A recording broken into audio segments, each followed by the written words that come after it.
Just like to say how proud I am of our football team, our coaching staff. Coach Heater and that defensive staff did a tremendous job with our defense. Coach Legg and the offensive staff were tremendous in our players. And we just got out of the way and let them play. They provided great leadership. The senior bunch is a special group. They played their best football their senior year.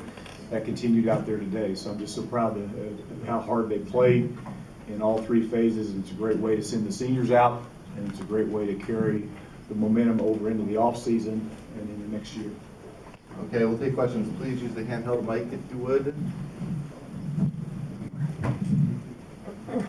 Coach, I know that Tyler Williams hadn't had the type of year that he expected to have, but for him to bring his best performance in this game, how huge was that? Well, it's huge. I mean, special teams are all about field position and creating, bad field position for the opponent, of course, creating great field position for us. And that happened most of the day because he was able to pin that ball back inside the 10-yard line multiple times. And the one time it went into the end zone, it should have been even inside the one at that point, too. He did a very good job of keeping that out of there. But he was tremendous today and played a huge part in the field position, not only for the defense, keeping them backed up there, but when we got them stopped offensively, we had great field position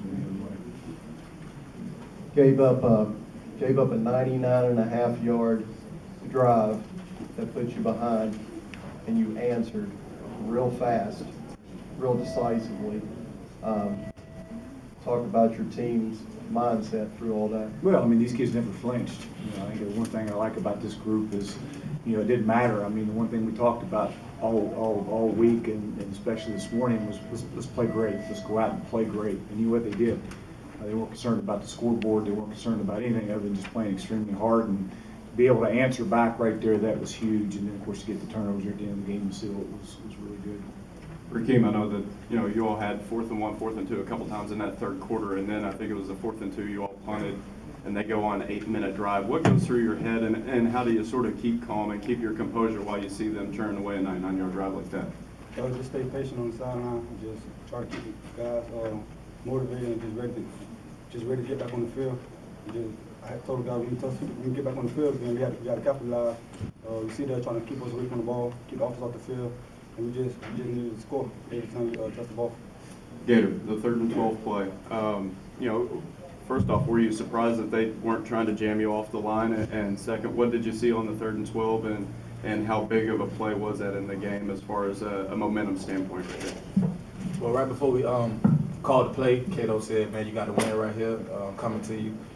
And we seen the fourth quarter they were trying to put one of the safeties on me, number 20. And man, he was outside, and I broke inside. Man, Cato found me, and I just made a good play.